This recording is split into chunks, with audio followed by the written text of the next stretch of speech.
प्रश्नावली 9.2 का प्रश्न नंबर 9।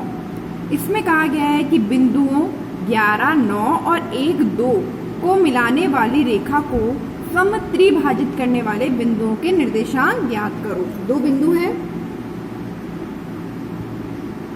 उनको मिलाने वाली रेखा, मान लिया ये बिंदु A है, यह बिंदु B है। इसके निर्देशांक A के निर्देशांक हैं 11 और 9 और B के निर्देशांक हैं 1 और 2। इन दोनों बिंदुओं को मिलाने वाली रेखा को समान 3 भागों में बांटने वाले, समत्रिभाजित यानी 3 भाग जो कि समान हो। तो 3 भाग करने के लिए हमें 2 बिंदु चाहिए, तो हमने ये 2 बिंदु ले लिए और ये 2 बिंदु इस तरीके से हैं कि ये इस पूरी रेखा को 3 बराबर भागों में बांटते हैं। जब ये तीनों 2 बिंदु इस पूरी रेखा को 3 बराबर भागों में बांटते हैं तो इन तीनों भागों के बीच में अनुपात क्या रहेगा? 1, 1, 1, यानी इन तीनों भागों के बीच में अनुपात 1 अनुपात 1 अनुपात 1 रहेगा। क्यों? क्योंकि ये तीनों बराबर लंबाई के खंड हैं। इस प्रक्रिया में मैं पहले बिंदु को नाम यदि दूं P और दूसरे को नाम दूं Q, तो AP, PQ और QB ये तीनों खंड, तीनों रेखाखंड इक्वल लंबाई के हैं, बराबर लंबाई के हैं। कैसे पता चला? प्रश्न में कहा है कि समत्रिभाजित, समान 3 भागों में विभाजित करने वाले बिंदुओं के निर्देशांक, यानी हमें इस बिंदु P और इस बिंदु Q के निर्देशांक ज्ञात करने हैं। अब इस प्रश्न को हल करने के लिए हमें इस प्रश्न को टुकड़ों में हल करना पड़ेगा। टुकड़ों में ऐसे कि पहले हम इसका एक इस तरीके से मैं आपको चित्र बना के बता देती हूँ। एक मैं चित्र बनाती हूँ, यह मेरे पास बिंदु हो गया A और यह बिंदु हो गया B और यह हो गया रेखाखंड और AB और यह बिंदु यदि मैं लेती हूँ P। अभी मैंने Q को गायब कर दिया है, Q को मैंने छुपा दिया है। तो देखिए मुझे क्या मिलता है। A के निर्देशांक तो हैं 11 और 9, B के निर्देशांक हैं 1, 2, P के निर्देशांक हमें ज्ञात करने हैं तो मैं इसके निर्देशांक मान लेती हूँ x, y। अब देखो AP का जो अनुपात है वो कितना है? 1, तो मैंने लिख दिया 1। अब PB, ये देखो PB कितना अनुपात हो गया? 2, 1 और 1 2। Q को तो मैंने गायब कर दिया है ना, तो 1 और 1 कितना हो गया? 2, यानी AP और PB के बीच में अनुपात हो गया 1 अनुपात 2। तो इस प्रकार हमें यहाँ पे x1 y1 का मान प्राप्त हो गया, x2 y2 का मान प्राप्त हो गया, m1 m2 का मान प्राप्त हो गया और हम x y का मान अब ज्ञात कर लेंगे। तो चलिए सूत्र एक ही है हमारे पास। सूत्र है x बराबर बटा m1 x2 plus m2 x1 बटे m1 प्लस m2। x वाला सूत्र लगाएंगे और मान रखेंगे। तो शुरू करते हैं। x का मान हमें ज्ञात करना है, तो x के नीचे लिखा x, बराबर के नीचे बराबर, बटे के सामने बराबर के सामने बटा। अब सबसे पहले बटे के ऊपर वालों को मान को रखते हैं। m1 का मान देखो कितना है? 1। m1 का मान हो गया 1, तो हमने m1 की जगह रख दिया 1 गुणा x2 का मान देखो कितना है? 1, तो x2 की जगह भी रख दिया 1। अब कौन आ रहा है? प्लस m2 का मान है 2, तो m2 की जगह रखा 2 गुणा x1 का मान है 11, तो x1 की जगह हमने रख दिया 11। बट्टे के नीचे वाले मानों में m1 प्लस m2 यानी 1 प्लस 2। अब इसको आगे हल करते हैं। x बराबर 1 को 1 से गुणा करते हैं तो 1 प्लस 11 को 2 से गुणा करते हैं 22, यानी पहले तो इन दोनों को गुणा कर लिया फिर इन दोनों को गुणा कर लिया। बटे के ऊपर के मान हल हो गए। यही हो सकता है, ये दोनों गुणा होंगे, ये दोनों गुणा होंगे। इन 1 को 1 से गुणा करके 1 लिख दिया, प्लस की जगह प्लस लिख दिया और 2 को 11 से गुणा करके 22 लिख दिया। अब बटे के नीचे वालों को हल करते हैं। 2 में 1 जोड़ेंगे तो आएगा 3, तो x बराबर आपके पास आ गया 23/3। ये तो आपका x का मान आ गया। अब हम इसी तरीके से y का मान ज्ञात कर लेंगे। ये x का मान आ गया। अब हम y का मान निकालेंगे। y का सूत्र होता है बाई बराबर बटा बटे के ऊपर m1/2 प्लस m2/1 और बटे के नीचे m1 प्लस m। अब इसमें मान रखेंगे।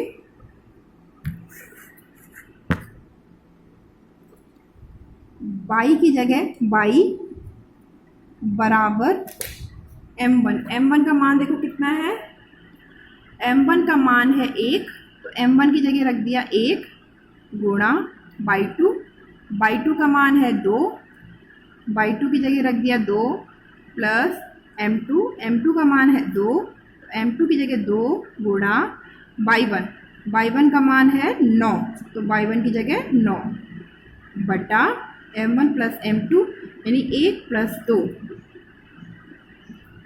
बाई बराबर बटा बटे के ऊपर वालों को हल करो, 2 एकम 2 प्लस का चिन्ह, 9 दूनी 18, बटे के नीचे 2 और 1 3, तो हमारे पास बाई का मान आ गया 18 में 2 जोड़ा 20/3।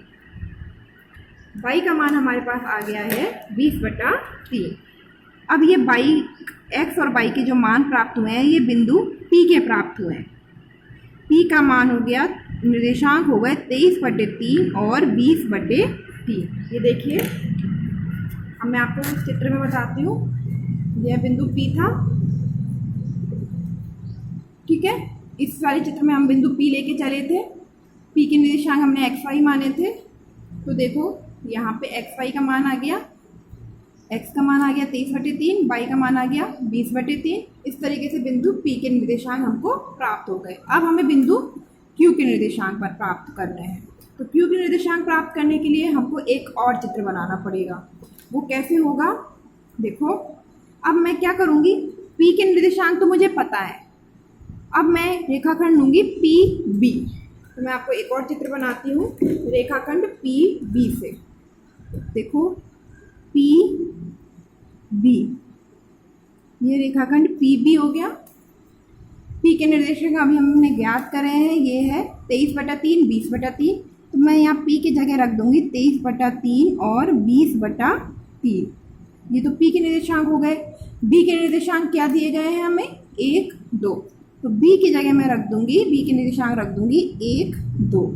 और यहाँ देखो P और B के बीच में आ रहा है Q, P और B के बीच में है Q, तो P और B के बीच में मैंने रख दिया Q। अब PQ और QB के बीच में अनुपात क्या है, ये देखो PQ और QB के बीच में अनुपात है 1:1, तो मैं यहाँ रख दूंगी PQ और QB के बीच में अनुपात 1:1, ठीक है। अब हम यहाँ देखेंगे कि ये जो बिंदु Q है ये रेखाखंड PB का मध्य बिंदु है, क्योंकि यह रेखाखंड PB को 2 बराबर भागों में विभाजित कर रहा है। हम जानते हैं मध्य बिंदु के निर्देशांक का सूत्र होता है मध्य बिंदु के निर्देशांक। मध्य बिंदु के निर्देशांक का सूत्र होता है x1, मैंने पिछले सवाल में आपको बताया भी था, x1 प्लस x2/2 और y1 प्लस y2/2। यह मध्य बिंदु के निर्देशांक का सूत्र होता है। तो मध्य बिंदु के निर्देशांक का x का सूत्र हो जाएगा x1 प्लस x2/2। अब यहाँ से अपन मान रख देंगे। देखो इसको मैं पहला बिंदु मानूँ तो ये हो गया x1, ये हो गया y1 और ये हो गया x2 और ये हो गया y2। मान रखिए, पहले बट्टे के ऊपर के मान रखते हैं। x1 का मान तो है 23/3, फिर प्लस और x2 का मान है देखो 1 और बटे के नीचे है 2, बराबर बटा लगाया, बटे के नीचे रख दिया 2। अब यह वाली परिमेय संख्याओं को हल करना मैंने आपको कैसे सिखाया था कि जब एक के भिन्न में हर है लेकिन दूसरे के भिन्न में हर नहीं है, तो जो भी हर है उसको लिखा, हर के ऊपर जो संख्या लिखी हुई है उसको लिखा, उस संख्या के बाद जो चिन्ह है वो लगाया और फिर इस हर को अंश से ऊपर गुणा कर दिया, तिरछा 3 एकम 3, तो ये आ गया 23 + 3/3 बराबर बटा बटे के नीचे 2। अब इस वाले को अपन को इस बटे के ऊपर वाले को हल करना है ना, तो ये क्या हो जाएगा, 23 में 3 जोड़ा तो हो गया 26/3। अब हम चाहते हैं कि यह इसके नीचे मैंने बटा करके 1 भी लगा दिया, ठीक है। अब मैं चाहती हूँ ये तो हो गया 26/3 और मैं ये चाहती हूँ ये 2/1 ऊपर आ जाए, गुणा में आ जाए। तो ये गुणा में आएगा लेकिन इसका व्युत्क्रम हो जाएगा, 2/1 है वो 1/2 में बदल जाएगा। अब आगे देखते हैं, x बराबर हमें मिल जाएगा 26 को 1 से गुणा करा तो 26 और यहाँ में मिल जाएगा 3 गुणा 2। अब देखो 26 एक ऐसी संख्या है जिसमें 2 का भाग चला जाता है, हर दो इधर 2 का भाग चला जाएगा तो 2 से काटने पर यहाँ तो 2 एकम 2 तो केवल 3 रह जाएगा और यहाँ हो जाएगा 2 एकम 2 और 2 तिया 6, यानी कि x बराबर हमें प्राप्त हो जाएगा 13/3। यहाँ पे ये हम q का x निकाल रहे हैं, ठीक है। यहाँ मैंने इसके x y निर्देशांक मान के चल रही हूँ। अब मुझे y के निर्देशांक निकालने हैं तो मध्य बिंदु के निर्देशांक के सूत्र से y का मान होगा y1 + y2/2। तो y बराबर मैं लिख दूंगी y1 + y2/2। अब मान रखेंगे, y1 का मान है 20/3 तो y1 की जगह रख दिया 20/3, प्लस की जगह प्लस, y2 की जगह है 2 तो y2 की जगह 2, ये वाला बटा लगाया बड़ा वाला, ये जो बटा चल रहा है। अभी तो हमने y1 + y2 के मान रखे हैं, बटे के नीचे क्या है 2 बराबर बटे के नीचे का मान रख लो, बटे के नीचे कितना है 2। अब बटे के ऊपर वालों को हल करो, फिर वही परिमेय संख्याओं का जोड़ बाकी। तो इसको भी कैसे करेंगे, जो हर है उसको मैंने लिख दिया, हर है 3, मैंने बटे के नीचे लिख दिया 3। अब इस हर के ऊपर क्या है 20 तो मैंने 20 लिखा, फिर कौन का चिन्ह है प्लस का, और फिर ये जो 3 है ना इसको 3 दूनी 6 ऐसे गुणा कर दिया, ठीक है, बराबर बटे के नीचे कौन है 2। अब बटे के ऊपर जो अंश है उसको हल करो, ये हमें मिल जाएगा 20 में 6 जोड़ा 26/3।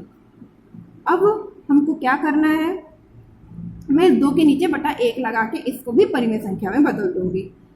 अब हमें मिल जाएगा 26/3 को मैंने लिखा 26/3 और 2/1 को व्युत्क्रम करके गुणे में ऊपर ले आई, ठीक है।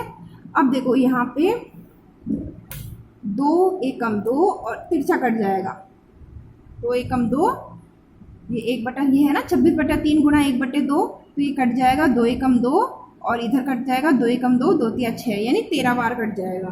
तो y बराबर हमें मिल जाएगा 13 गुणा 1 और 3 गुणा 1। देखो यहाँ पे ऊपर तो बच गया अंश में 13 गुणा 1 और हर में बच गया 3 गुणा 1, तो हमें कितना मिलेगा 13 एकम 13/3।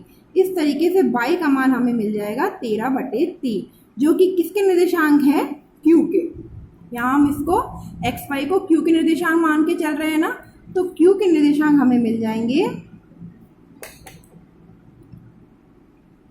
13/3 और 13/3। यही हमें वो 2 ज्ञात करने को कह रहा था, हमें वो p के निर्देशांक ज्ञात करने को कह रहा था और q के निर्देशांक ज्ञात करने को कह रहा था, जो कि हमने ज्ञात कर दिए। यही बिंदु पूछ रहा था p और q के निर्देशांक, जो कि इस रेखाखंड को 3 बराबर भागों में विभाजित करते हैं। एक बार और समझा देती हूँ मैं आपको इस सवाल को। देखो यह सवाल था कि बिंदु 11, 9 और 1, 2 को मिलाने वाली रेखा को समत्रिभाजित करने वाले बिंदुओं के निर्देशांक ज्ञात करो। हमने एक चित्र बनाया, इसमें 2 बिंदु लिए a और b, a के निर्देशांक 11, 9 हो गए, b के निर्देशांक 1, 2 हो गए। अब इसको क्या करना है, समत्रिभाजित यानी तीन भागों में विभाजित करना है। 3 भागों में विभाजित करने के लिए 2 बिंदु चाहिए और 2 बिंदु ऐसे होने चाहिए जो इस पूरे रेखाखंड को 3 बराबर भागों में विभाजित करें। क्योंकि ये तीनों भाग बराबर हैं तो इनके बीच में अनुपात होगा 1:1:1, ठीक है। अब मैं सबसे पहले इस सवाल को टुकड़ों में हल करते हैं। मैंने इस टुकड़े को ले लिया, यहाँ से q को गायब कर दिया और मैंने ले लिया APB। a के निर्देशांक लिख दिए, b के निर्देशांक लिख दिए, p के निर्देशांक हम इस तरीके से ज्ञात कर लेंगे। जहाँ पे देखो जब मैं q को गायब करती हूँ तो AP का अनुपात तो हो गया 1 और PB का हो गया 1 + 1 = 2। अब इन सभी मानों को रखकर मैं इन सूत्रों में रखूंगी, इन सभी मानों को x और y में वाले सूत्रों में रखकर यहाँ x और y के मान ज्ञात कर लूंगी। ये जो x और y के मान है ये बिंदु P के निर्देशांक आए हैं, ठीक है ना। ये x y बिंदु P के निर्देशांक माने थे तो बिंदु P के निर्देशांक आ गए। अब हमें किसके निर्देशांक ज्ञात करने हैं? Q के। अब Q के निर्देशांक ज्ञात करने के लिए P के निर्देशांक तो ज्ञात हो ही चुके हैं। अब मैं इस टुकड़े को लूंगी PQB।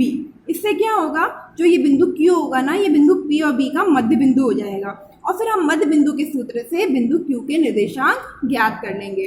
तो देखो मैंने यहाँ पे लिया PB, देखो PB लिया, Q बीच में आ गया। P के निर्देशांक हमारे पास आए 23/3 और 20/3। Q के निर्देशांक ज्ञात करने हैं जिसको मैंने ले लिया x y, और B के निर्देशांक हमें दे रखे हैं 1 2।